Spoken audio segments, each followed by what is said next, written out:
So let's dive into our first conversation here with Sam Hendler. You are already on stage, so that's convenient for me. Sam, the legislative session is wrapping up just in a couple of days. We are at the end, and by now you've probably got a good idea what's going to pass and what's not. Give us an update on the Guild's priorities, which include sales privileges at farmers markets, brew pub self-distribution, and codifying some of those COVID privileges that you all got. Yeah, thanks for having me. The probably most encouraging right now are codifying the additional flexibility the state has been offering on a temporary basis since COVID started for outdoor seating, outdoor alcohol service. And we are very hopeful to see that pass in the next few days. Also encouraging, the farmers market language that we had put forward has been attached as an amendment to an economic development bill. That has passed the, I'm gonna brutalize this. I believe that has passed the Senate. It was not on the economic development bill in the House, so it will now be kind of down to the conference committee as to whether or not that language is included in whatever final version passes. But there is a ray of light there. A little bit less encouraging on brew pub self-distribution. There does not seem right now to be a clear vehicle to get that across the finish line the next few days. And then just keeping our eye on a lot of the other stuff that kind of happens really fast and furious right at the end of the session. So this was the third year that the farmers market sales bill was attempted. I'm wondering, you've got a lot of priorities that are sort of disparate. Would bundling some of these things sort of help get them across the finish line, get more juice behind them and support from lawmakers, as well as just, unifying everybody in the Guild? Yeah, it's definitely an interesting question. As we look at our session this year, and I'll correct you, it's not the third year, it's the third session, so 2-year sessions. It's been 6 years we've been talking about selling beer at farmers markets. This is a privilege that the wineries in our state already have had for a decade, seemingly something that isn't super controversial, not a huge amount of opposition to it.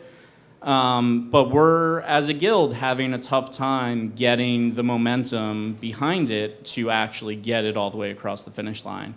I think it's a relatively similar story to brew pub self-distribution, not a ton of public opposition to it.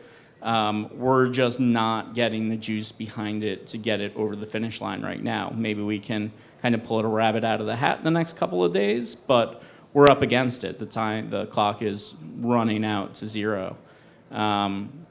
So I think as a guild, we need to talk about that strategy, how these things that don't have a huge amount of opposition aren't getting across the finish line. And that falls on to me, the board, the entire team, but whether it's bundling things together so there's more brewers personally interested in each bill, and one bill maybe covering multiple of these issues. But I think at its core, we as a brewing community, there's hundreds of breweries across the state. We need to be better organized around these issues. There's a brewery in just about every legislative district across the state. And if we don't have personal relationships, we're not going to get this stuff across the finish line. Every brewer should know their local legislators. These people want to be associated with thriving, vibrant local businesses. We are part of the communities we are in. Our tap rooms especially are often almost community centers with activities and events, and it's the perfect fodder for legislators to get involved in their communities.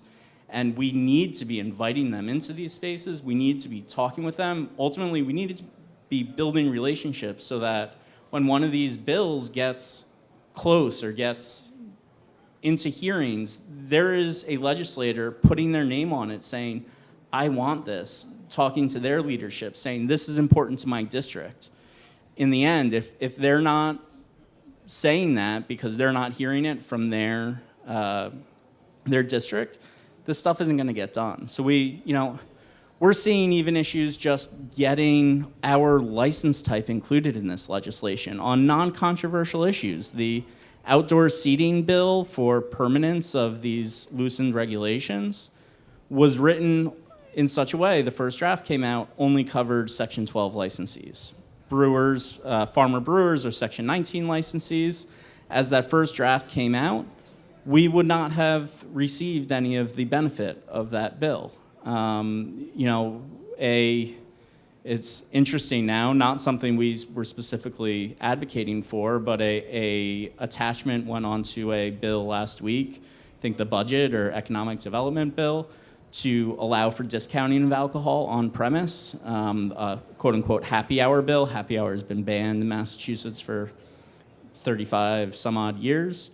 It was written to just include Section 12 licenses. Section 19 licenses, if that passes in the next couple of days, who knows? I don't think there's a consensus that it will. But if it passed as it stands right now, every bar and restaurant across the state would have the opportunity, depending on their local government, to do happy hour. Breweries would not. And we need to have a better voice to make sure that doesn't continue happening. So you're running out of here right now and getting on the phone and telling them to include breweries in the happy hour bill, right? The message has been sent, we're not gonna push really hard for this bill to pass, but if it does pass, yeah, we wanna be included. We don't want a portion of licensees to have the ability to do something that another portion doesn't. So things are wrapping up now. It's early. We don't know exactly where everything is going to land at the end, but what's your expectation for what 2023 is going to look like? That's a wonderful question. Seriously, 1 week, it would be a lot easier. 1 week in the future, after this settles out the next few days, it would be a lot easier to answer. But I do think the Brewers Guild needs to do some soul searching on what is our strategy going to be going forward? What are the major issues we're going to be pushing for? But more importantly, how are we going to do it? Because we've seen, especially this session, mixed success in doing so. And I think we need to be, again, building really deeper relationships with our local legislators to be able to do it. Well, Sam, thanks for the quick rundown. This is why we do it. This is why, we do Brew Talks, is to help support the Guild. So thanks for the time, man. Thank you very much. So, yeah, give it up for Sam. So we're going to jump right into our next panel here and call out our next panelist, Price is Right style, it seems. So everybody's expanding in some way, it seems like, in this state, and we wanted to sort of focus on the strategies behind that. So let's get some of the folks who are doing the work up here. Ray Berry, the founder of White Lion Brewing in Springfield, come on down. You're going to spin the Perkin Elmer wheel, too, when we're done here. So Sarah Lee, the Director of Brewing Operations at Medusa Brewing in Hudson, come on down.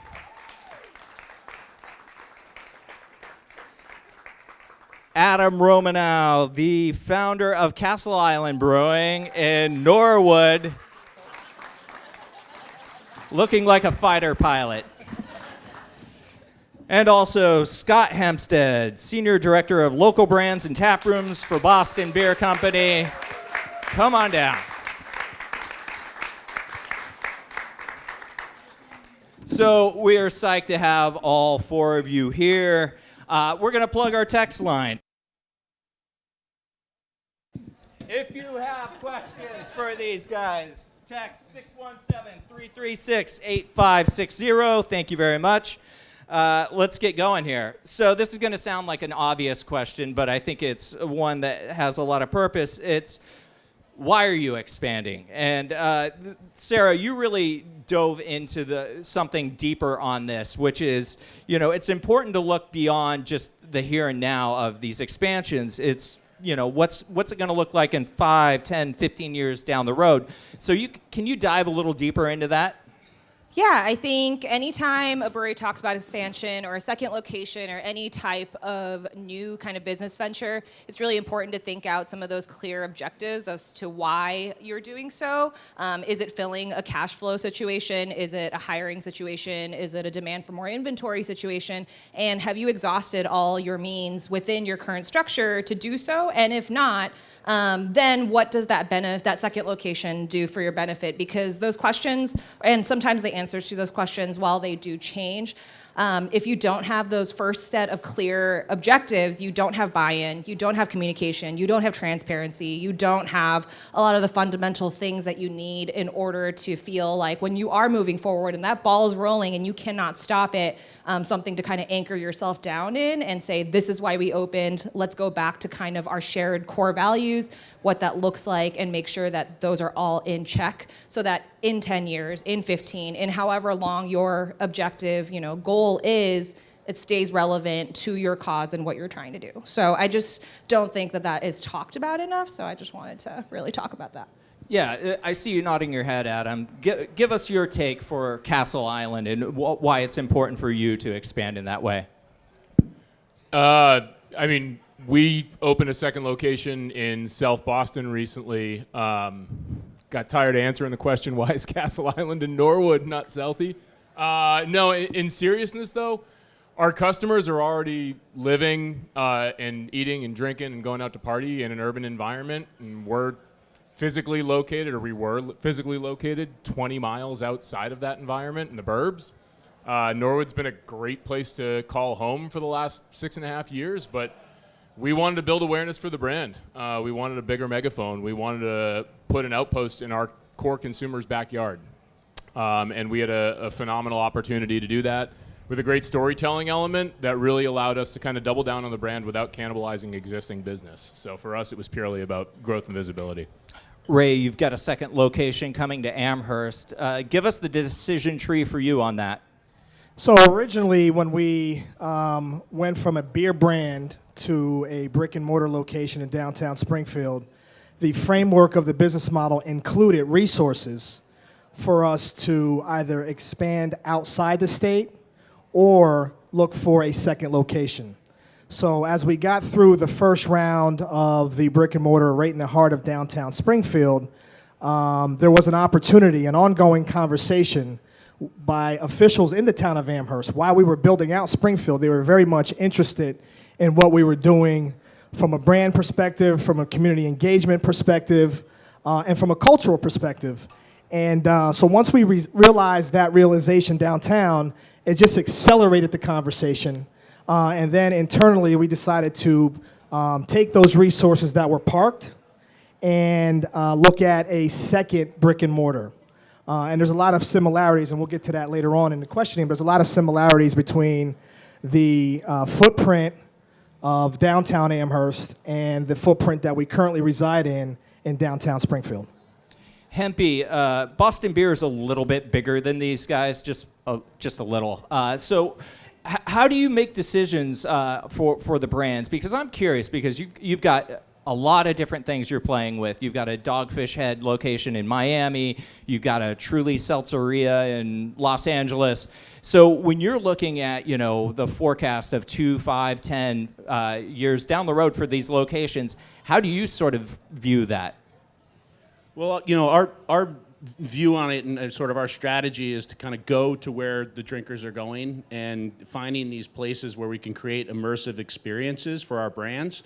Our sites are really kind of targeted. They're a major part of our development in terms of what's next. So kind of the why on how we make that decision is a lot based on sort of the consumer experience and going where it's easy for people to go. So that kind of drives kind of the way we think about it. So, Adam, I want to circle back to you. When you're looking to add another location, what are the top factors in your decision tree and on the places and spaces that you're looking to go? Geography for us was number one. As I mentioned earlier, getting closer to where our consumers actually live, work, and play was the top priority. But we were also looking for a space with authenticity. We were looking for a space with some runway. For anyone who's been to our location, Right now, it's on a little bit of an island right in the middle of the city, but there's a really awesome plan that our landlord and a couple other developers have built out that really is going to transform that neighborhood over the next several years, and we're kind of a key building block in that. So for us, it was about a spot that felt right, a spot that really fit what we were looking for today, but also sets us on a nice, sustainable path going forward. Ray, we talked about that Amherst space. Tell me about the decisions there as far as what you're looking for in a place and a space. And I think there's something special too to that with, the partnership that you have with Marcus Camby, with, NBA legend, UMass legend. It sounds kind of cliche, but it really does come down for us to location, location, location. We built our brewery and brand on being in the downtown, or being part of a downtown business district environment. Whether it's corporate, nonprofit, philanthropic, educational institutions. So by having that aspect right in the middle of downtown, it gives us an opportunity to touch not only the Springfield community, but because we're a gateway city, it allows folks from outside the area to come in and experience what we do. So when we were looking at the second location, it was important for that to be in place. It was important for the city or town to have a strong downtown environment. Both cities or both towns have a strong business improvement district. The role and goal of the business improvement district is to encourage business development, economic development, creative programming, and we witnessed that in downtown Springfield. And we knew that the leadership in Amherst, the town leadership, the business improvement district leadership, the restaurant row that we were part of, there was somewhat of a renaissance taking place, similar to what was taking place several years ago in the city of Springfield. A new beginning, a new cleansing, and we wanted to be part of that conversation. And they were really coming after you, right? For several years. So again, all through the pandemic, we were building out our brick and mortar in downtown, and they were in our ear every step of the way. And getting back to the strategic partnership with Marcus Camby, that helps. Marcus is a brand in itself. He put the University of Massachusetts on the map relative to Division I basketball, and he continues to wants to make an impact in the UMass Amherst community. So it was a good strategic partnership. Sarah, you've had quite a bit of experience with opening locations across your career. Tell us about the decisions that you sort of go into that that you've seen throughout that experience. I think I think it's easier almost to answer that question with the things that I don't see, because I think there's a lot of things that people expect, like, oh, this location's really great. We've done the data, the demographics are there, the income bracket is there, et cetera, et cetera. I think the thing that people underestimate probably the most is quantifying what your culture means. I really sometimes hate that word because I really do think it's become this kind of meaningless buzzword at this point. But whatever that means for you, make sure you kind of have that down operationally. That's a lot of things.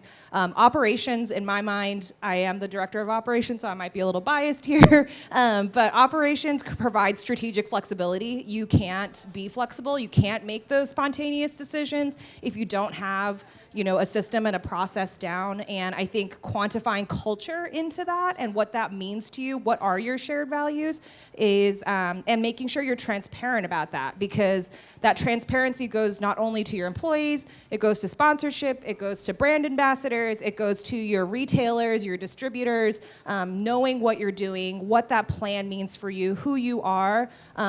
I think people kind of lose sight of that because you get busy, you get bogged down in the details, you get bogged down in the day-to-day, and all of a sudden your budget's much higher and production's slower. It's so easy to get caught on that, but as long as you have that foundational kind of, this is my strategy, this is my operation, this is what this means for my team, and make sure that everyone has that buy-in, especially your team, because they are the ones who are going to carry you across that finish line and forward.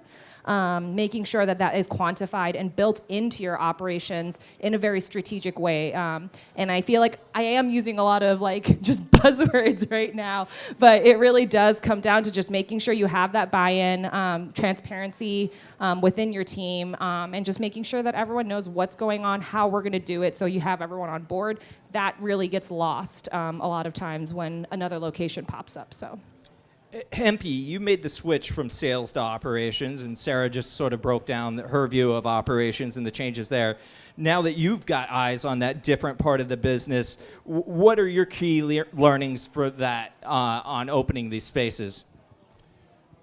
Well, first off, after 20 some odd years in sales, I've noticed how fucking hard it is to run these places. I have an incredible amount of respect for all of my co-panelists over here.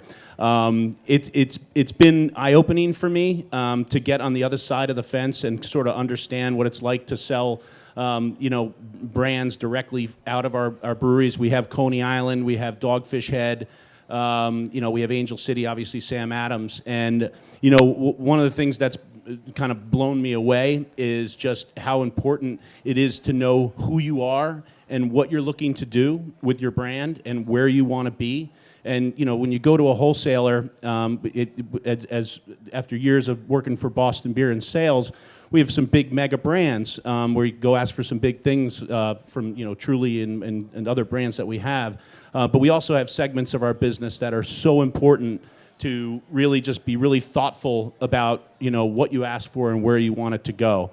And that's sort of like been a big headline for me. Ray, when you're choosing a location, how do you weigh the price paid for being in a more densely populated area versus one that may be in a cheaper outlier place, less populated place? I know there's a couple Amherst folks in the audience and Western Mass folks in the audience that are familiar with the greater Amherst area. Amherst is basically a 10-month, 11-month community because of the institutions, Amherst College, UMass, Hampshire, Mount Holyoke, and Smith. It was important for us to be part of that downtown environment. I can't stress that enough. We wanted to be part of the foot traffic, the vehicle traffic, and one of the other key decision maker points was our brewer cut his teeth in Amherst. He brewed at Amherst Brewing. The location that we're going in is a location that once housed Amherst and another beer brand, and he had an opportunity to brew out of that space. So he's very much familiar with the greater Amherst, Northampton community. Obviously, numbers always come into play.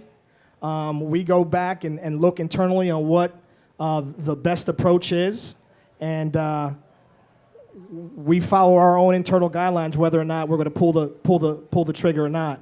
And we felt that based off of the environment that we were going in, based off of what we knew, that it was the best deal for us. Adam, I'm guessing South Boston isn't very cheap. You talked at the top of the show about going where the people are. So tell us a little bit about that decision. Yeah, so we were already in a less expensive market with our Norwood location. We did that deliberately because we launched as a wholesale-only brand. We opened without a tap room in 2015. One of the dumbest things we've done, but we fixed that problem. So at the time, pairing a manufacturing operation with a low-rent market made sense. Going into Southie was the complete opposite side of the coin. It was all about the experience. It was all about own premise. It was all about bringing consumers into our space. So we basically built the model knowing up front that it was going to be a ridiculously expensive market for us to get into.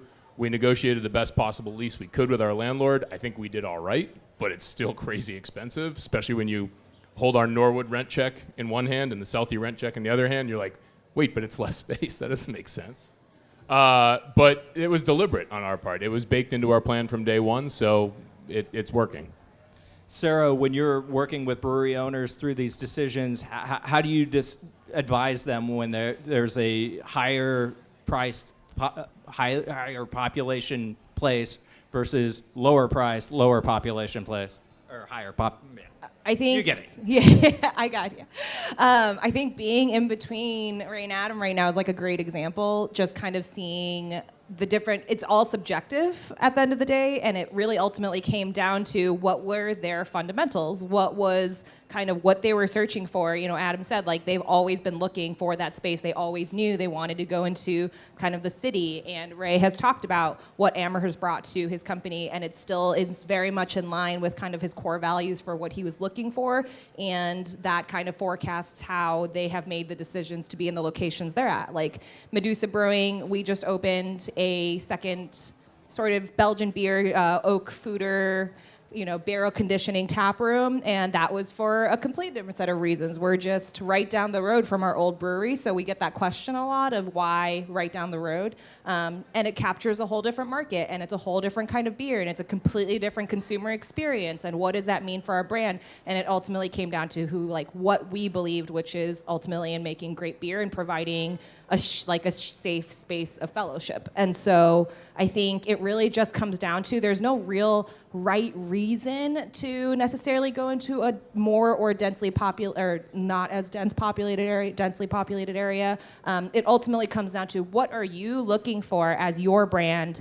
What is your company looking for? What are your core values? How do you make that into an operational decision so that, again, you can have that flexibility to decide, do we want to move into Amherst or do we want to move into Boston? So, when these announcements come, they're not always well received by wholesalers or retailers. So, Hempy, how do you sell your wholesalers and retailers when you're opening up a new space?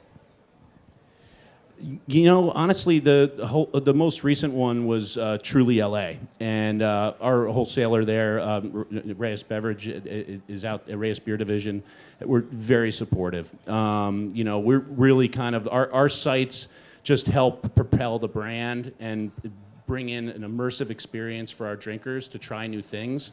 And really, there's no way that the wholesaler is often gonna be able to work with some of the styles that we sell. So we don't use any costs as guardrails as we innovate.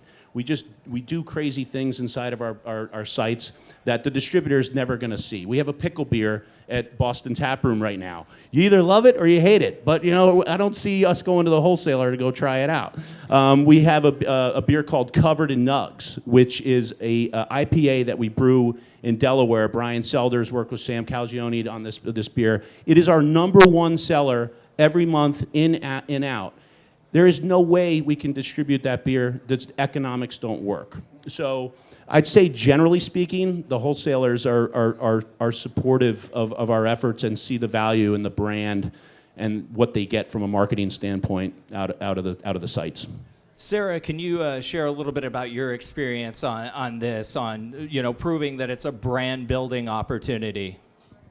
One of our biggest retailer in the state of Massachusetts is maybe 2 miles down the road from our brewery, which is crazy because the brewery's right there. I think that is just kind of a great example.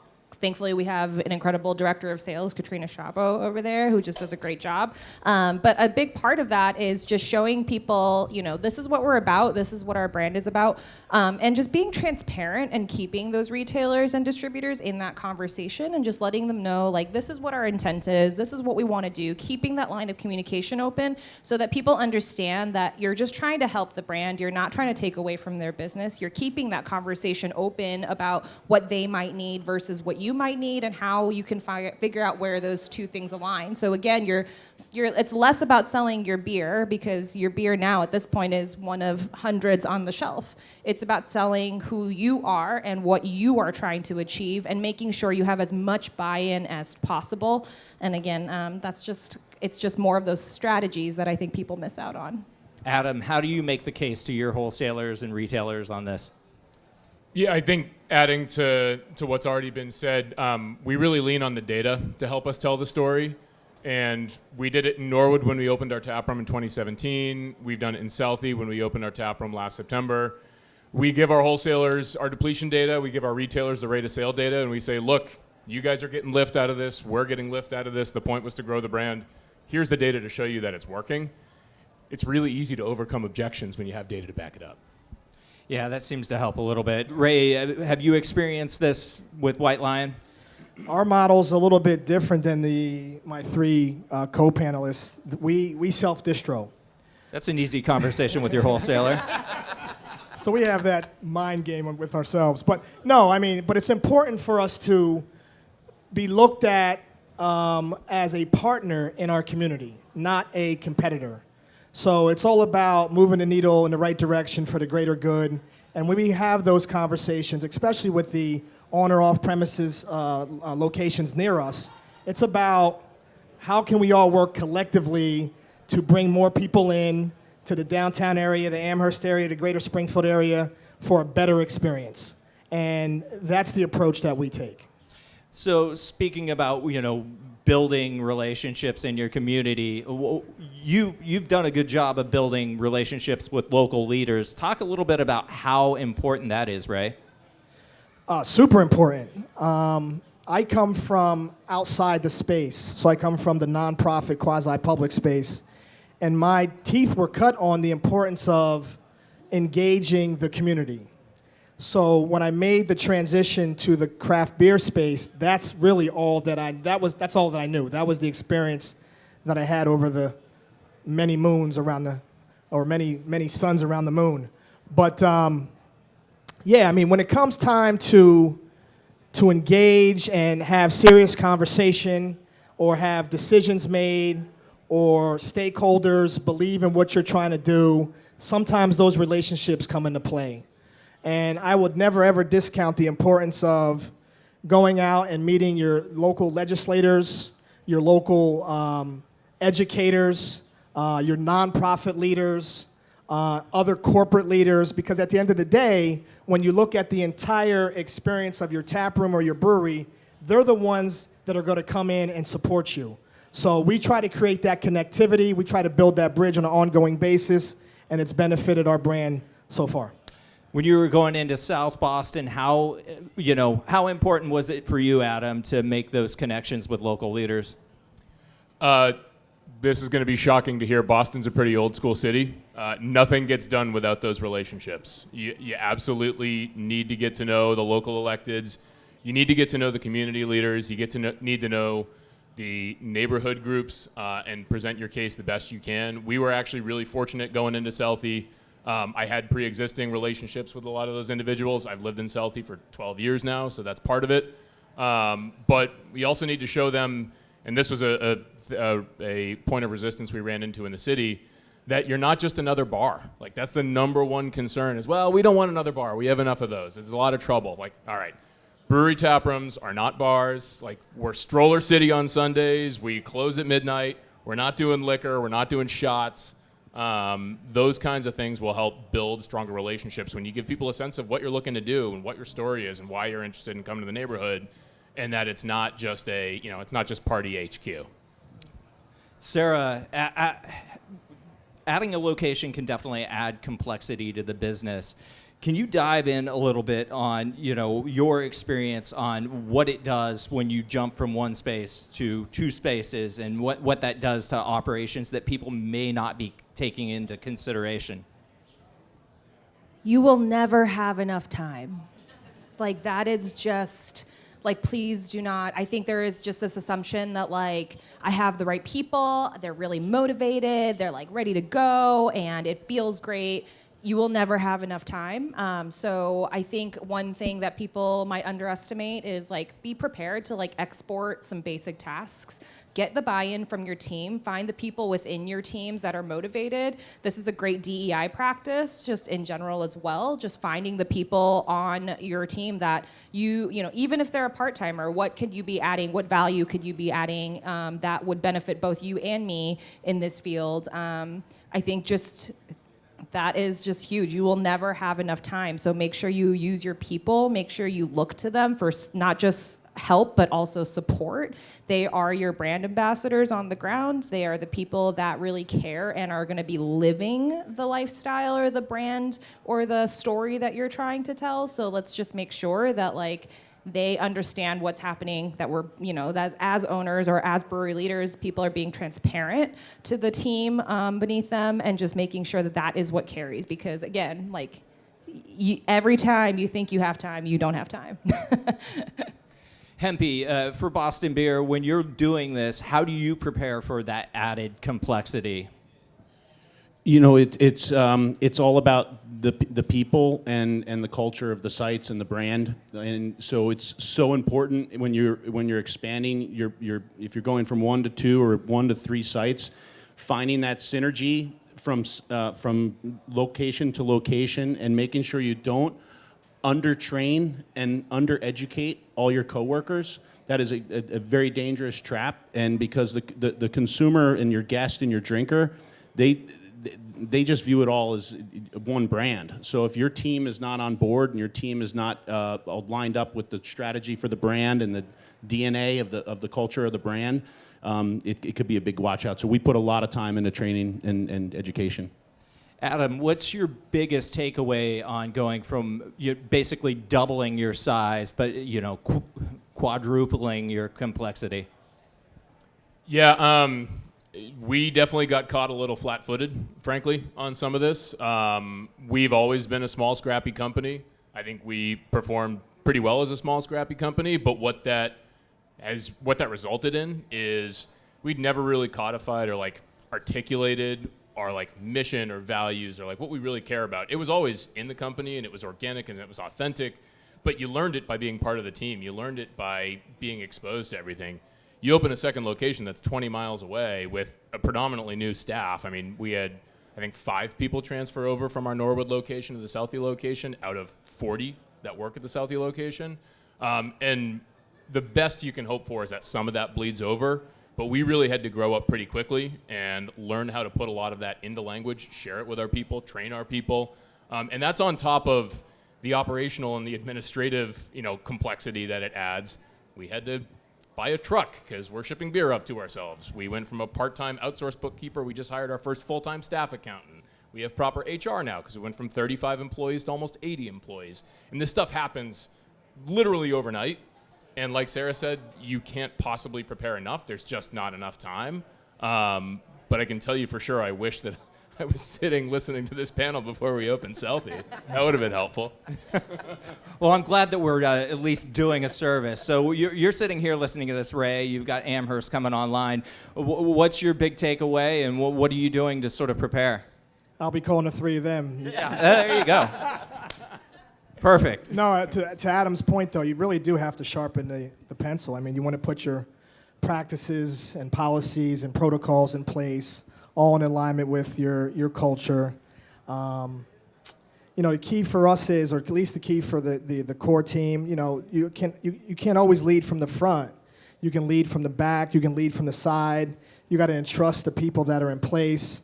So I think if you build and frame out the right team and give them the right guidance, know that there will be hiccups along the way, but learn together and trust in each other, I think that will make the road ahead of you a little bit smoother. We've got about 10 minutes left, so if you've got questions, send them to our text line at 617-336-8560. This question came in for you, Adam. What's it like to partner with a permanent third-party food vendor that is also trying to build a brand of its own inside of your space? This is something that we talked about, or we're going to talk about, so it dovetails nicely into leveraging partnerships. Yeah, it's awesome and it's weird. So we are still learning, 9 months in, exactly how this partnership works, exactly how our brands are aligned, exactly how they're not aligned, and sort of the operational efficiencies to it. But really, this idea was born out of, we do beer and we do a great job at it. We work with a lot of restaurants and they do a great job at it, but we're not about to go and do what they do. Let's partner with someone who does an exceptional job with food to help build an exceptional food program, something that complements the beer really well, executes our vision, while allowing us to really focus on our strengths without essentially biting off more than we can chew. So, Ray, you've got a big partnership with Marcus Camby. What's the opportunity there? What does that give? What cachet does that give White Lion that maybe it didn't have before? Or what's it do? What do you do for him that he didn't have before? Well, it's what we do for each other. It truly is a partnership. I think that as soon as we announced the partnership, it opened up some doors. Obviously, the University of Massachusetts is big on Marcus. Marcus is big on the University of Massachusetts. So we see an opportunity there.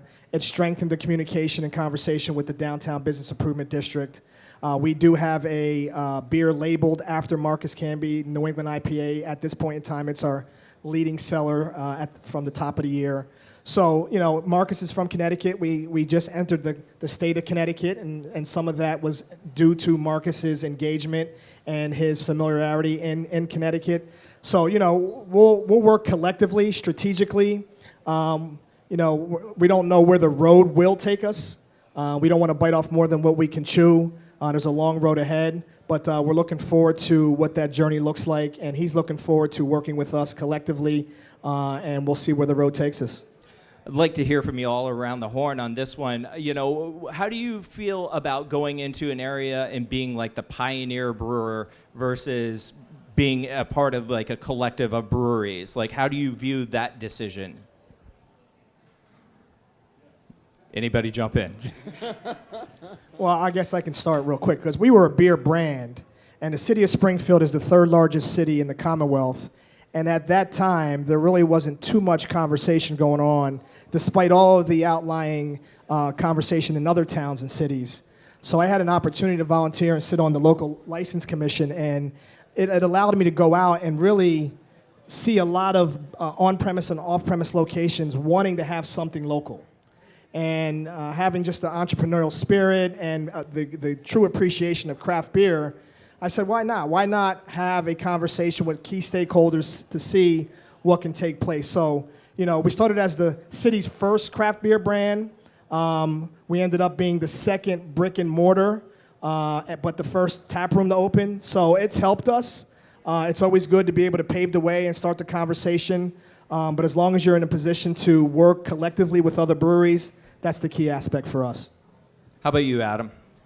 So that's essentially what we did in Norwood. We were the first brewery in the town's history. And if that's something you're considering or looking at, be prepared to educate a lot. The first objection we got from the town was that they were worried about the smell because someone once went to Ipswich Brewery, and it wasn't even that they found the smell unpleasant. They found it pleasant, but we're in a manufacturing zone next to a factory that makes meatballs, and their smell is not desirable to some, so that was something that we were going up against. But it really took a lot of that relationship building with the people in town hall to say, hey, look, here's what we're here to do. We're not just another bar. We're not going to be stinking up the neighborhood. We're going to be creating jobs in a community gathering place that you're going to be glad you had. And now the town's got 2 breweries, and there are probably half a dozen breweries within a 15-minute drive of us. I won't say because of us, but because I think the towns around have said, hey, this is something that I think we could get behind. How about you, Sarah? I don't think competition's ever really a bad thing, especially, Medusa, when we first started in Hudson 7 years ago, Hudson was a very different place. We're a big part of the kind of Hudson revitalization. Hudson Main Street was recently voted best Main Street in America, which I didn't know there was a contest for that, but pretty cool. But yeah, it's just been like a part of a revitalization, and now we have a bunch of breweries, and it gives us a really great opportunity to work with other breweries, which I think is just great for everybody. We, like Medusa, hosts a block party every year, and we invite our friends like La Choux and Amory's and anyone who's kind of in our central Massachusetts area. So it provides a lot of opportunity for collaboration with other spaces, a chance to promote your brand. But if you're also the first person there, it's the same either way. Make sure you know what you stand for, why you want to do it, and make sure you just keep carrying that through. How does Boston Beer sort of factor that in, whether there are already breweries in a location or not? Hempy. We, the origination of Coney Island and Angel City was centered around a mission to expand craft beer drinker base. So the way we thought about it was, let's go to major markets that have very low craft beer as a percentage of total beer sales. And if you look at that, it's like LA, Manhattan, Miami. And so that just lines up with kind of how we thought about it. And that was, over the last 10 years. I would say today we probably, I don't know if we really have a strategy on it now, like for the next site, but I would say overall that was the mission. And I would say it was probably pretty successful. If you go to Manhattan now compared to 10 years ago, there is a lot of craft beer on. Of course, you got neighborhoods in Brooklyn and other areas, and in LA or down in San Diego, and you go a little north to San Francisco, you got huge craft beer index, but LA is still low. So we kind of look at where's the white space, where can we get new people into the category that'll drink all of our beers? So I think we've got time for one more question. We got an audience question here, and it's from somebody who said that they built out a 36,000 square foot facility with a previous company.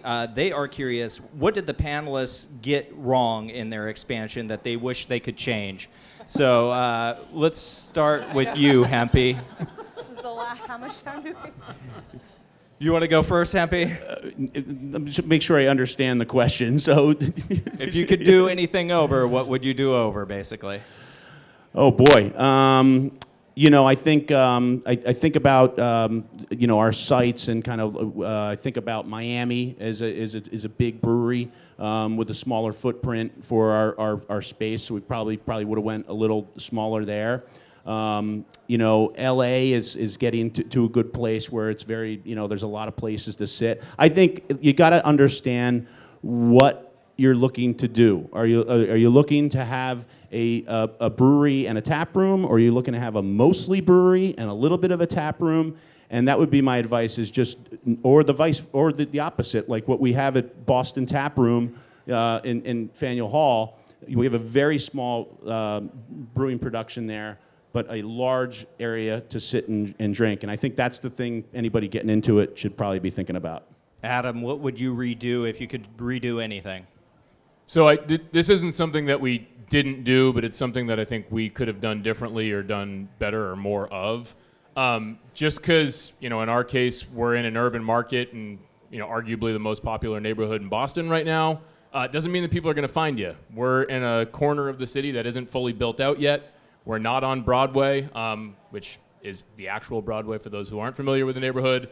And I think we probably could have put a little more energy into figuring out how we were going to get people to walk the extra 6 blocks to our location. In our heads, it's like 6 blocks. That's nothing. It's 5 minutes. But it's actually a real challenge. So that's something I think we could have figured out better. How about you, Sarah? I think something we could have done a little bit better was kind of being more transparent with the people around us as to what was happening. I think a big part of it, we were starting this new concept. We just opened a restaurant called Wild Hare. It's kind of a cafe brew, Belgian beer cafe, oak-aged fooder kind of vibe. But again, that wasn't really clear when we first opened the space. So there was a lot of questions about oh, it's just a second tap room, so what are you doing with the old one? Oh, this place has food? I didn't know that. So just kind of being more transparent about what we wanted. To be completely frank, that was also a result of us trying to figure out what we wanted and what that space was gonna look like. But as soon as we kind of align that and figure that out, it just it became way more clear. But I think that was definitely an uphill battle at first. And Ray, we got to wrap it up. Last word real quick on that. Real quick. More space. We have a self-distribution model. I wish that our dry and refrigerated space was a little bit larger than what it is. We're in the process of looking at that right now. So, if we were to change something 4 or 5 years ago or 2 years ago, that's what it would be. All right, give it up for these guys. They did awesome. We're going to take a networking break here in Boston. Stay tuned for our final panel of the day, led by Zoe. We got Dogfish Head, Sam Calagione, Mass Bay Brewing's Dan Canary, and Craft Beer Cellars, Suzanne Shalo. So stay tuned.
Hello, everyone. Welcome back to Brew Talks, sponsored by Dogfish Head. Getting ready for our final panel here.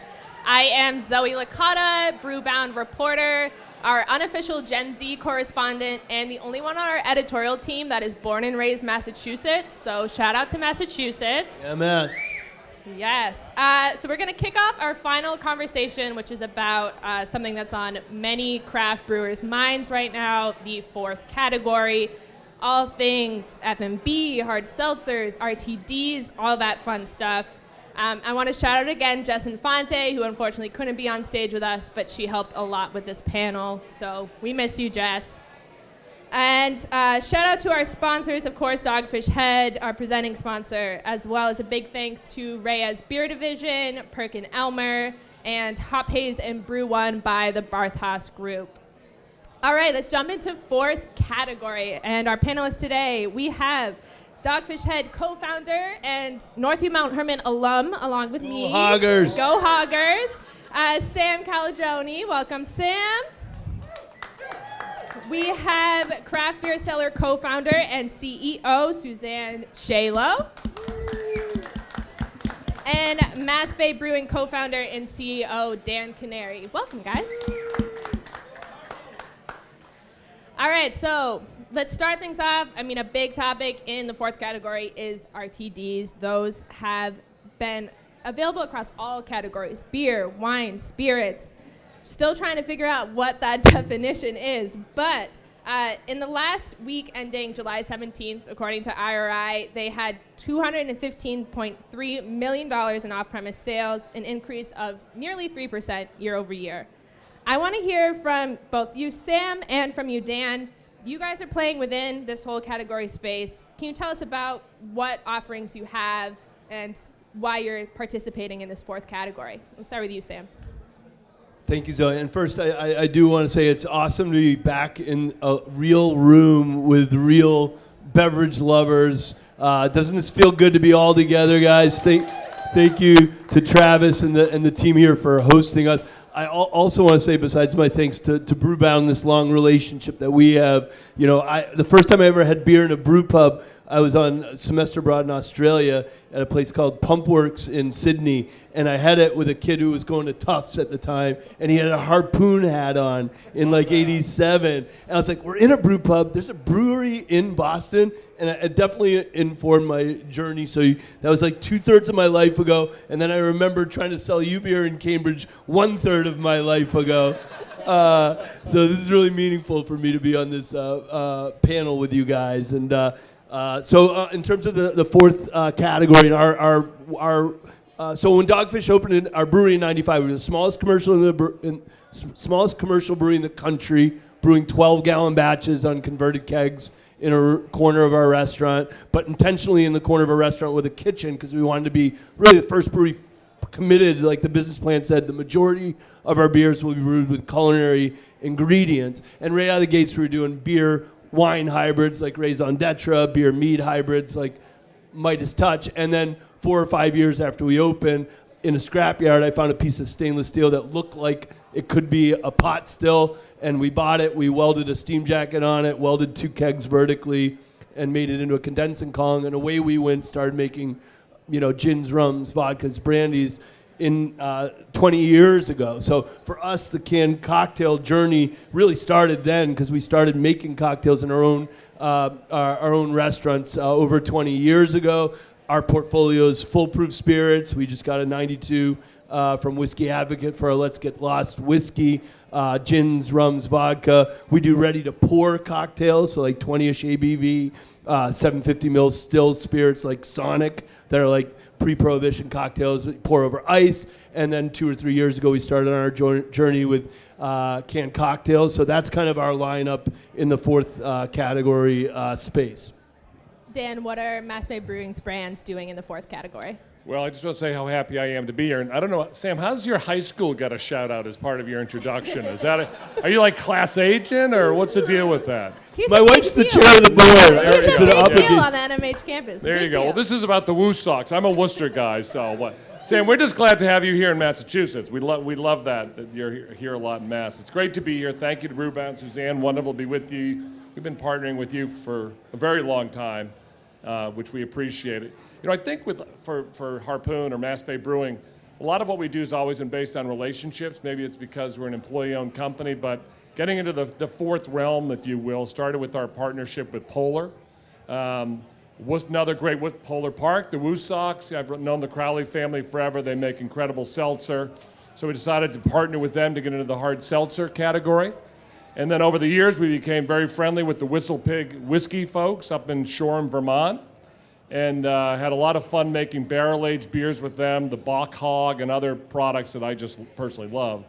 And so started talking to Jeff Kozak and his team at Whistle Pig about getting into the RTD world with a product that we could make together with them. And then most recently, again, partnerships. It's with our friends out at FX Matt, the Saranac and Flying Dog folks. We've known the Matt family for well over 30 years, another 140-year-old company like the Crowleys out at Polar. And we're doing a vodka whips product with the Matts and the Flying Dog folks. So that's just new in the last month, and so far doing very well in the marketplace. So again, with us, it's about product and making sure the liquid is something we're very, very proud of and we feel is somewhat unique to the market, and then it's about relationships. I just want to give a reminder to everybody that if you have questions for our panelists, please text 617-336-8560. We'll try to get those answered for you. Suzanne, you started carrying fourth category products at Craft Beer Cellar. What has that reception been like for your craft celly shoppers or crafty shoppers? Thank you, Zoe. That's a great question. I still don't really know anything, and I know you all want to know what the answers are for the future, but I don't really have them. If you'd have told me 10 years ago or 12 years ago, the flagship store is about to be 12, so that's how long we've been selling beer in a takeaway manner, that we were going to be looking at all of these, canned cocktails and FMBs and hard seltzers, and that they were going to be in all of our stores. I mean, I just wouldn't have believed it. I would have told you to pound sand. I mean, then it may, there was no existence for it. I mean, there were some things on the market 10 years ago, but it would have never been in a craft beer cellar. As we say often, beer is our middle name. It's changing, and it's growing. This is a percentage of sales, and we're seeing it across. Some of our stores have full licenses, so they are selling Sam's canned cocktails. And we're seeing growth in all of those categories. I mean, we started, and we're looking at 0.5% in sales month over month or quarter over quarter, and now we're seeing those categories up in the 3 to 4% of sales. So, yeah, it's an interesting space. It sure is. Now, Harpoon and Dogfish Head both are beers that are seen as like pioneers within the craft beer space. Dan and Sam, when you made the decision to get into fourth category, what did you do to make sure that you were still keeping that craft DNA within your brands? And Sam, do you want to start there? Or Dan? A great question. It has to be consistent with who we are and our values and how we approach the market. And so it was all about the people involved in the project. With the Polar hard seltzer, with Arctic Chill, it was getting together in the room with that incredible team out in Worcester and going through a lot of different flavors and figuring out how we could make a great hard seltzer that would speak to people here in New England, that we could make together with them. And the partnership with Polar has been remarkable for us because we've learned an awful lot from them. Again, a 150-year-old company in that category that has survived fighting against a lot bigger businesses. They've been battling Coke and Pepsi and multi-billion-dollar companies for decades, and we kind of feel like we're in the same situation as a craft brewer, right? We're battling multi-billion-dollar companies all the time, so we've got to be creative. Again, it gets back to those relationships. Fortunately, consumers today seem to like a story. They like to know that a product is authentic, that like when they check on it, it's like, okay, these are the people who I thought made this product. They're actually the ones who make it, and they actually make it where I think they make it, and they make it how I think they make it. So that story has got to check out. And for us, I think, again, with the Whistle Pig, same deal, going up to the farm. And if you haven't been to Whistle Pig Farm up in Shoreham, Vermont, try to get that invitation because that's a fun place to visit. Working with their distillers on different products. We did that. We had meetings in Shoreham, Windsor, our brewery in Windsor, Vermont, as well as down here in Boston, and just experimenting with a lot of different liquid, coming up with something we thought was unique to the marketplace. And the last project, if those in the industry who know Fred Matt, if you know Fred Matt, when Fred gives you a call and has one of his flights of fancy on the phone, you're like, okay, Freddie, what is this all about? But Fred said, we want to make some vodka drinks. And it's like, we want to do this with people we like to work with. And so it was a handshake agreement getting together, and brought the Flying Dog folks in, who we didn't know that well, but Fred knows well. And let's work over about 60 or 90 days on some great liquid and come up with something we're proud to sell. And we're selling it in New England, and our partners are selling it down the East Coast. So again, it was with each one, again, because we have partnerships and collaborations, it was a unique approach to the marketplace. And I think as Suzanne says, we don't have any idea how this is going to shake out. This is changing week by week at this stage, right? So we're trying to make products that we're proud of with people we like to work with, and then hopefully they'll find their place in the market. And for us, like the how do we keep the attachment to the OG craft DNA? So for us, it's pretty organic, because the same facilities that we're taking our grain, in silos for our beer are the same facilities that we're brewing, mashing, washing our spirits. And that's been the same for over 20 years that we've been making these gins, rums, vodkas, brandies, using the same piping system as our beer. So it's all been connected for over 20 years. And really, I think one of the things that we're proudest of is that it's not just been connected from the production side, but right when we started making our cocktails 20 years ago, it was in our own facilities, and we always had a very robust but informal focus group thing, what we now call Drink Lab, where we literally talk to the customers, write down their impressions of our cocktails, our beers, etc. And then the next time they come and visit us, they can see that we listen to them. We tweak the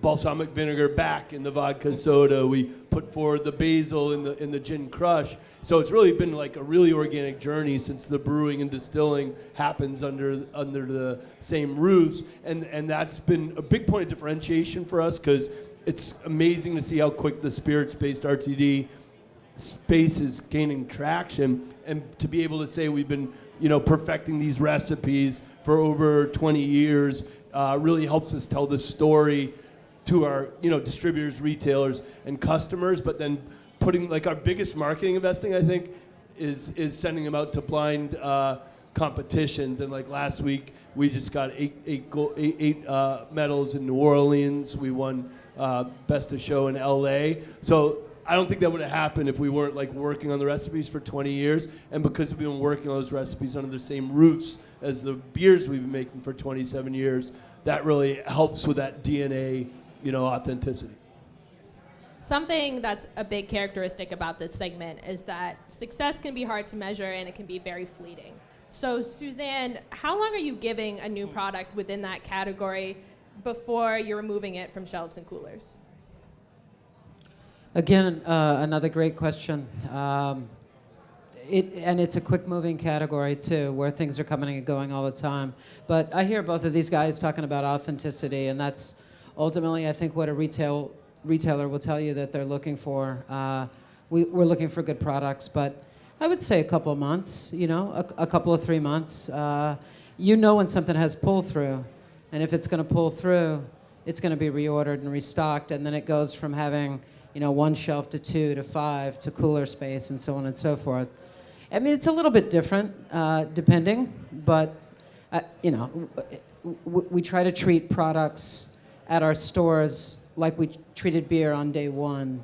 And we're embracing the things that are coming at us. And we're trying to, carry forward that craft sort of curated selection of beverages, whatever they are. We're learning every day, trying to learn about CBD products and I think I said earlier, we talked to these guys. We officially have a kombucha seltzer hybrid on the shelf. And that's just crazy, and it's there because the liquid is good, right? So I don't know how deeply we can believe in it, but we can embrace it if the liquid's good. From the perspective of someone who's making these products for you, Sam and Dan, how long are you giving one of these innovations to take hold in the market before you decide if it's successful or not? I think Sam and I, we live in the three-tier system world, right? And so nothing happens as fast as you'd like or as uniform as you'd like, for us anyway. So you're trying to roll out a new product and you think it's been out for 2 weeks and they say, well, this wholesaler just ordered it. So I would say for us, it's more 6 to 12 months. We're looking, if we get into Suzanne's store and it's not doing anything in 2 months, that's meaningful information to us. But kind of given the entire territory, I'd say it's more, and especially with the seasonality of some of these products, typically like a 6 to 12 months. And I think the explosion, let's face it, for thousands of years globally, there have been 3 categories of alcohol that people are like, oh yeah, those are the 3 categories of alcohol. And now this 4th category within 5 years is taking a ton of oxygen. So it's so new and so dynamic. So I feel like it accelerates the time when you're doing launches to such an extent that even having the patience to wait like a seasonal cycle. And so an example for our company, BBC, would be, a great example of patience would be something like Twisted Tea, which we're like bumping along for decades, and now it's the growth engine in the 4th category for our company, #1 FMB, and still gaining share. And I contrast that to like when we launch cocktails in our own properties, our whiskey sour was one of our best-selling liquids in the off-season, in the cold months. We're like, oh, fuck, everyone loves that. Let's launch that.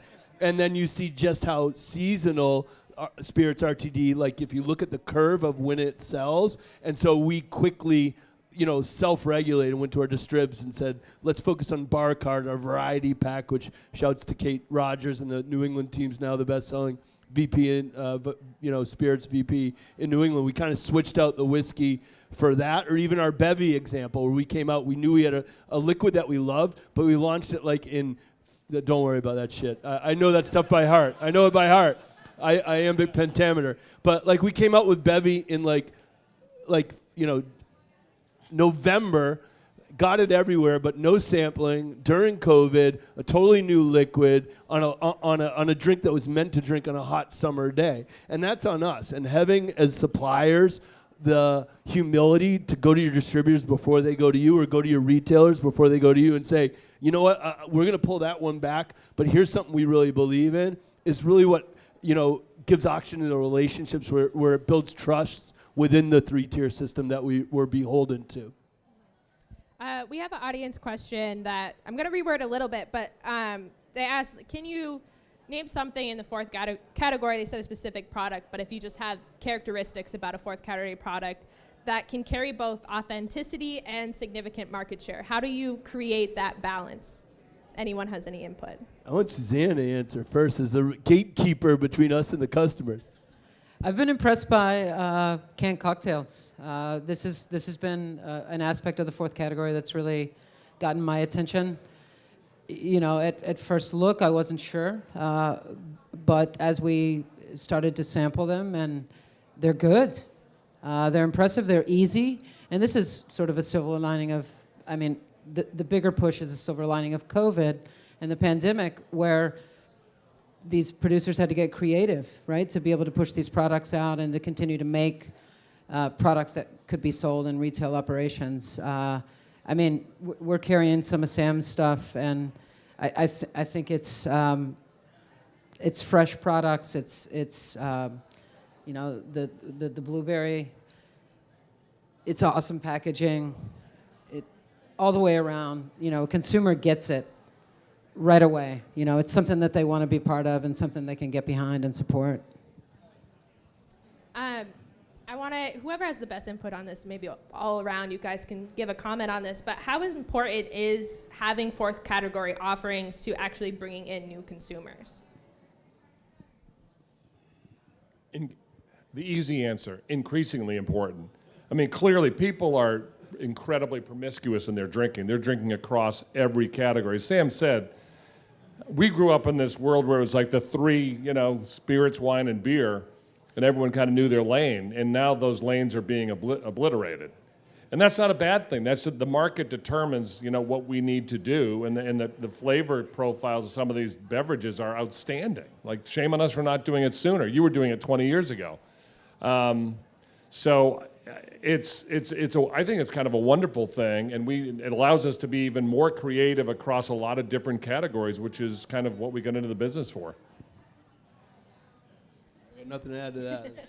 Perfect. Sam, we're going to talk a little bit about specifically your bar cart variety pack. I mean, the last time we checked, it was the largest variety pack in ready-to-drink cocktails in measured off-premise channels. What is it specifically about that pack that you see as the key to having that fast growth? Yeah, and this has been a learning where I think one of the pros and cons of what we tried to do at Dogfish was we were like, okay, we have these amazing pioneers that came before us, Harpoon, Sam Adams, Sierra, that have just nailed these traditional styles or brought, continental styles and made them really vibrant, like you guys did with IPA or Sam Adams did with lager. So we're not going to win if we we're tiny. I was 24 years old with 12-gallon brewery. So where could we win is we try to do these really, ingredient-rich, culinary-infused recipes from day one. And then we open our distillery, like maybe we can play with that space where even the lanes of vodka, gin, rum are even more, militantly defined. But what's interesting, I think, is why we're gaining traction with our canned cocktails is while there's 20 years of DNA in the recipes, and there's these background ingredients that aren't listed on label. So like our vodka soda, the blueberry you mentioned, there's balsamic vinegar in that. In the Gin Crush, there's basil, but we intentionally didn't really put them on label. We talked to our distributors and retailers and even our social media to customers about it, but label-wise, we wanted to make it more approachable. So there's usually just 2 call-outs to recognizable culinary ingredients on that, and we try to not overcomplicate the proposition, including the ABV proposition. Like a lot of our competitors, Cutwater deserves mad props for doing what they're doing, as does High Noon, but finding our white space compared to those two, like High Noon is clearly a seltzer, proposition from the white can to the calories. Cutwater's like all over the map. God bless them with creativity, with ABV and ingredients. Whereas we're like, let's focus on culinary ingredients. That's where I'll bring our distinction, but let's make the proposition easy. All of them 2 foolproof shots per can, all of them, real culinary ingredients, and then getting in the bar cart and getting the learnings quick. Like, my sister's in the biz on an e-commerce platform, and getting the learnings of how people are like, oh my God, I fucking thought I hated gin. I threw up 7 times when I was in high school and stole my parents' gin, but then they try it in the bar cart because they took a risk on a package that had, different liquids in it. Has been a great sampling opportunity. So keeping our proposition relatively simple in this moment where that category looks just like packaging confetti has been a factor in our growth. I was just going to add that I think this mix pack, I think this is something that we really learned from craft beer. And it translates, right? I think craft beer has been out in this space tinkering and adding different things into different packs, and then as we see, these gentlemen start to get into these different segments a little bit, doing these mixed packs, I think it makes sense to the customer.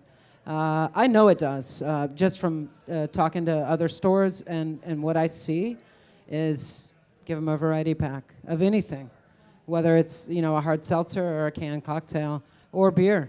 They want variety. They want to try different things. They want to revisit that horrible nightmare of gin or tequila to see if it still exists. We're getting tons of questions in on the text line, so I want to address some of those. First, for you, Suzanne, are you seeing the consumers that are coming in and are buying these 4th category products, are these those traditional craft beer buyers, like adding them to their basket, or are these new consumers? A little bit of both. I'm definitely still learning as well. I'm talking to people every single day. The younger generations, the younger drinkers, they're educating me as I learn what they're going after. But I'm seeing mid-40s, a couple. One of them might be adding a bunch of beer to a cart, and the other one might be in the seltzer and/or wine aisle. It's both. It definitely is both, and others, right? So I'm still seeing traditional older drinkers drinking things that we would have expected them to drink. Maybe they're drinking wine, they're pulling Dan's Harpoon IPA, but they are also trying. They're trying this category a little bit. They're getting experimental. They're taking a single. I'm sure everybody knows that by now, but we sell singles of everything in every store, so they don't have to take a 4-pack. They can say, well, hey, let me try this because I'm not sure, and it's $5. So let me take a single of it. They're experimenting a little bit. And then for Sam and Dan, this is an interesting question. What extent do you think making or selling fourth category products is a choice or a must at this point? So for us, like out of the gates, we'd show up with beer festivals with like beer wine hybrids and beer meat hybrids, and beer drinkers would get mad at us and be like, "You're fucking with traditions. That's not cool." And that got us researching like pre-Reinheitsgebot history of alcoholic beverages, where pretty much almost every culture was just like literally throwing shit at the wall, like mixed sugar sources to create beverages. So they were like, you know, we always say the Reinheitsgebot's a relatively modern form of art censorship because humans have been brewing for 10,000 years, but that law's only been around for 500. So for us, our entire journey has been around that, and because we'd started distilling as early in our history, it's almost always been part of our journey. So never really kind of thought about it really, like in terms of the business. And I would just say you have to continue to experiment and learn from your customers. If you get in your bunker and say, I'm just going to make, you know, an alt beer or a wheat beer or whatever, you know, you're not going to be relevant for that long. So we interact with hundreds of thousands of our consumers every year, and we learn incredible things from them, and that doesn't count the online iteration. So people want more flavor, they want more categories, they want more sources of their alcohol, and we do too. So it's been a great learning experience for us, and we love the creativity that's flowing from all sides of the industry right now. So I want to go around the horn here and hear from everybody, but are there any cautionary tales that you can give to people who are going to start in this fourth category? Anything they can learn from your past experiences about entering this space? I'll take it. I continue to go back on the word authenticity. Be authentic. Create a product that replicates what you already do. Don't try to be anyone else. Pay attention to your own walls, and put forth a good product that looks good. Spend the time and energy and the money to put the people in those departments that can help you put forth the product that looks as good as it tastes, and so on and so forth. Yeah, and I would say fail fast. I mean, the level of change is incredible. You know, when we think about what we had in the industry 20 years ago, 30 years ago, 10 years ago, it's wild how quickly you go. The shopping experience, who likes the shopping experience? I mean, it's out of control, right? But it is what it is. And you can sort through it and you can find incredible things, but you have to work at it a little bit. So I would say if you're doing a Me Too product without authenticity or a story, don't waste your time, and learn and fail quickly, because you're not always going to make it. And then the other thing I'd say, again, because we've worked with partners, which is interesting, which has tremendous benefits, but also it means you have a partner you're learning with, and who might be bringing their learnings from another category into this category and have constraints on it, which can be a challenge, because it's this world is much closer to our world in a lot of ways than it is to the traditional liquor or spirits world, let alone wine or even the mainstream beer. So learn and fail fast. Yeah, and mine would be the fourth category is so young, it essentially is growing up in the pandemic moment. So as we're innovating new recipes, like to not forget that on-prem is coming back, and that is an awesome sampling opportunity. I know you're both on and off-prem, but like what we've learned was we were first like, okay, well, we've got our James Beard nominated cocktail program. Let's go to those fancy restaurants first with our canned cocktails. And they're like, fuck you, I make $22 off of martini. I don't want your canned stuff in my restaurant. But then listening to like high volume but high-end demographic venues and golf places or high-end sports bars, especially, and I was going to ask this of Hempy's panel, especially when we're so challenged on help in the hospitality world, how many really great restaurants and bars want to have really great quality cocktails but don't have the staff to have the mixologists behind the bar going to them with our innovative craft cocktails that are already ready to go.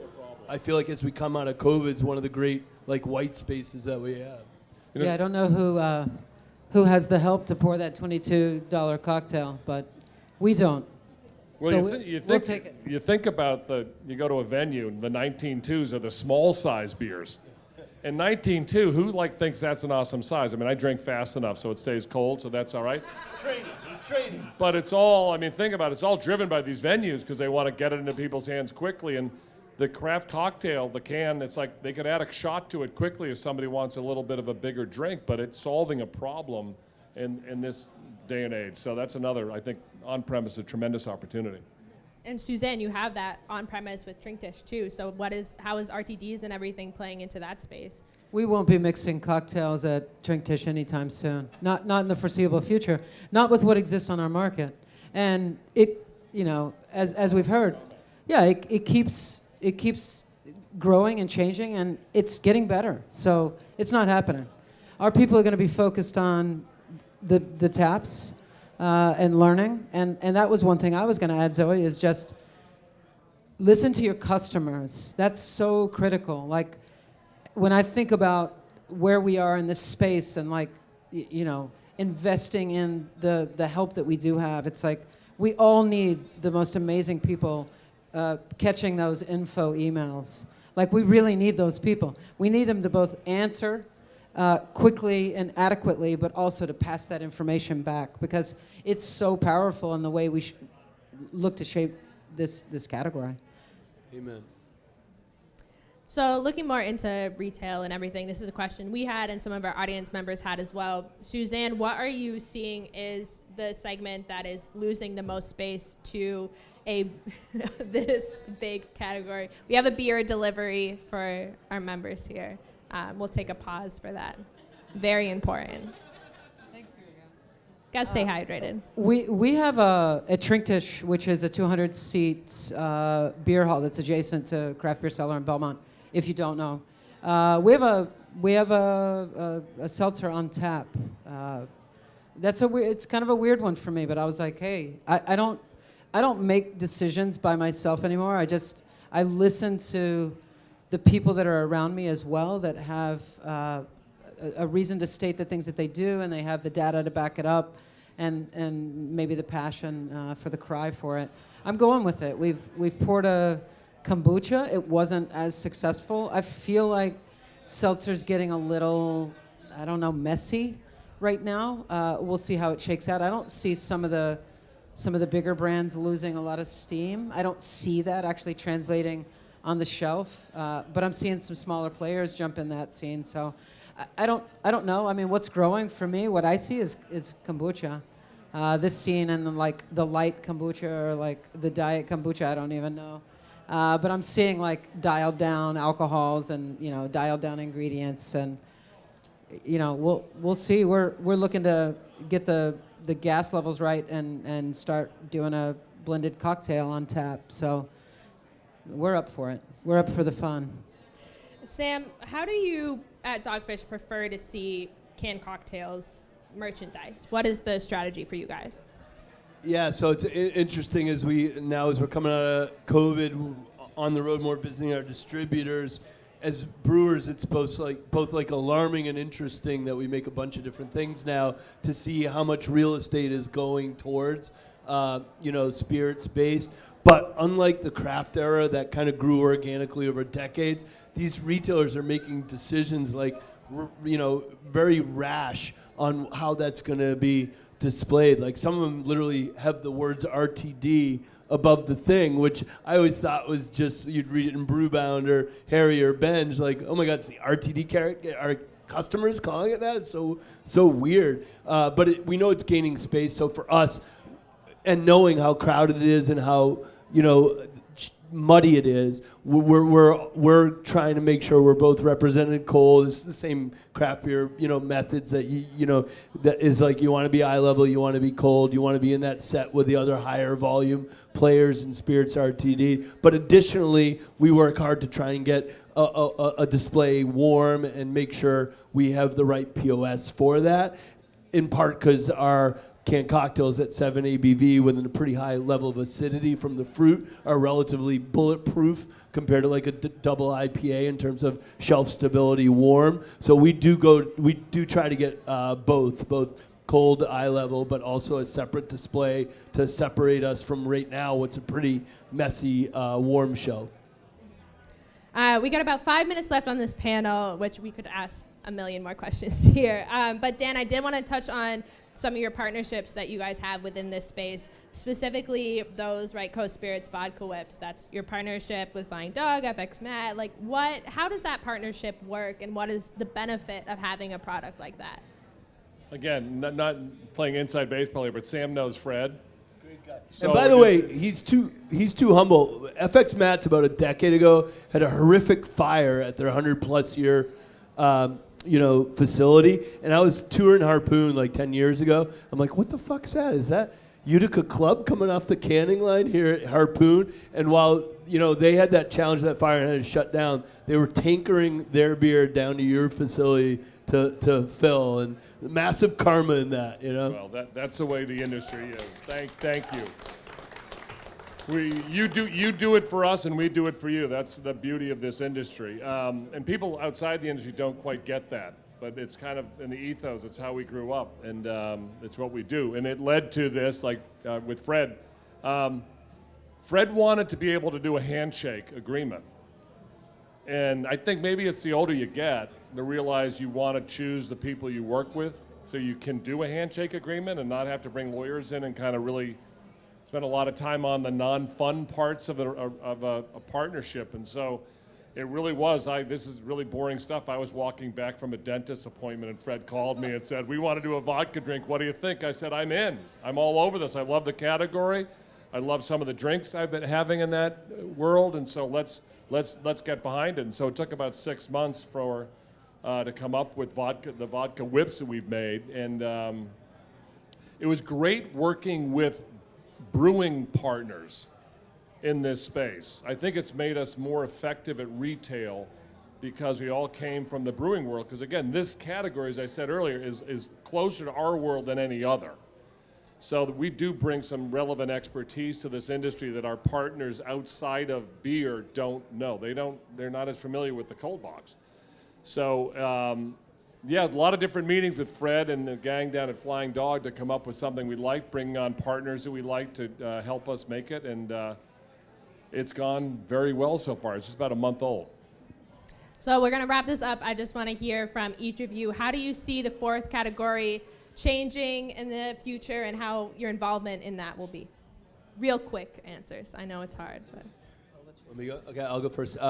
Well, kind of like the craft beer, or even just like specifically the IPA space, there's so much energy going into the fourth category that it's going to continue to fragment into subcategories. If you look at IPAs from session to double to hazy, etc. Similarly, even just within the spirit side of RTD, we see that continue to fragmenting, and we at BBC are really excited as innovators for that moment. We've already announced that we're excited to be bringing our Truly vodka seltzer to market within months here. We have Dogfish. We think they're really complementary, like ABV and positioning wise, and we're going to continue to innovate with other brands and our own brands in that spirits like chess pieces of FMBs, while we continue to give oxygen to tea and Truly malt based also in those spaces. So we're really excited, but I loved how you said beer's your middle name, beer's our middle name too.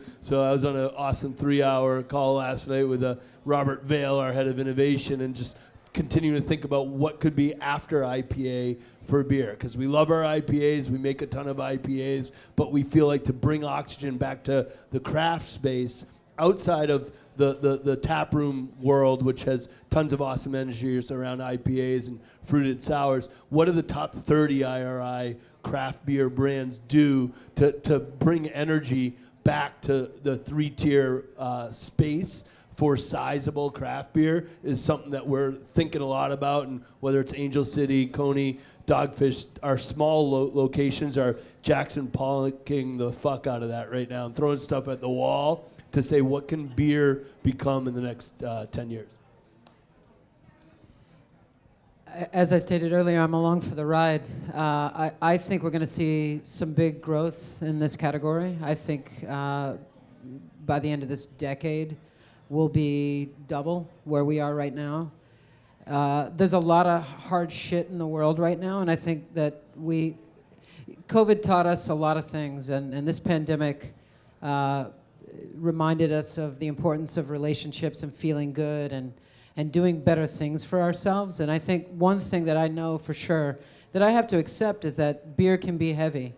Beer can be something that weighs you down a little bit, and I think that generally speaking, customers are looking for things that, don't have them feeling, so intoxicated. I guess it means different things for different people, but all in all, there's 24 hours in a day, and there are only so many ways to alter, right?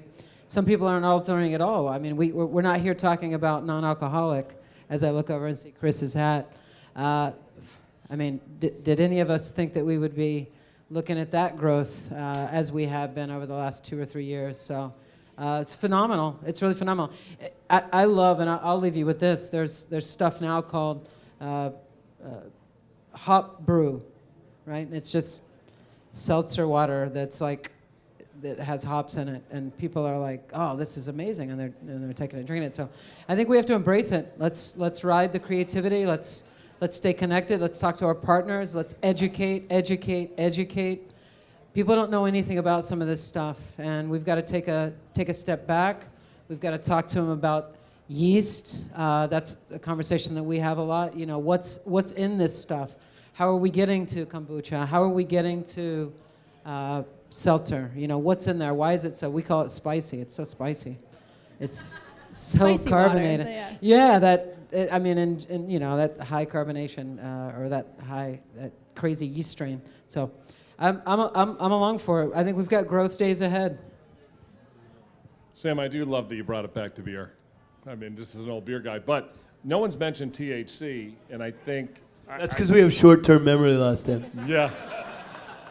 I think, THC, I think, is a real frontier in the beverage world, and it's just starting. And no one's talked me out of the idea that if you had a beverage that was low in calories, that was as predictable as a 5 or 6% beer, that did not give you a hangover, that kind of was sociable like a beverage, why wouldn't that do really well? So I think if people can nail that, there's a real market there, I think, and that's a whole nother category and a whole nother selling channel, as we know. But I do think, we can never get away from this too, as brewers, and the focus on, there's still a lot of innovation we can do here, and Sam, you and your team have been amazing over the years and leading the way in a lot of these innovations. So I'm just delighted to be here, and thank you for the opportunity to get together with people I know and like so much over just some great beverages. Well, that's a perfect way to end it.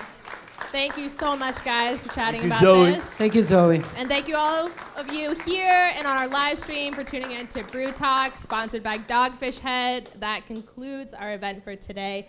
I want to thank, again, our presenting sponsor, Dogfish Head, as well as our sponsors, Reyes Beer Division, Perkin Elmer, and Hop Haze and Brew One by the Barthas Group. If you guys want to watch any of the panels here, again, if you missed anything, they will be available to rewatch on brewbound.com. And if you want to see any of our faces, again, including Jess's, we will have a Brew Talks event in Denver for the same time as GABF. So if you're there, come see us. And we have Brewbound Live in Santa Monica, November 29th and 30th. So if you want to come hang out in sunny California with us, come to that. And with that, let's drink some beers and talk to some cool people. Cheers.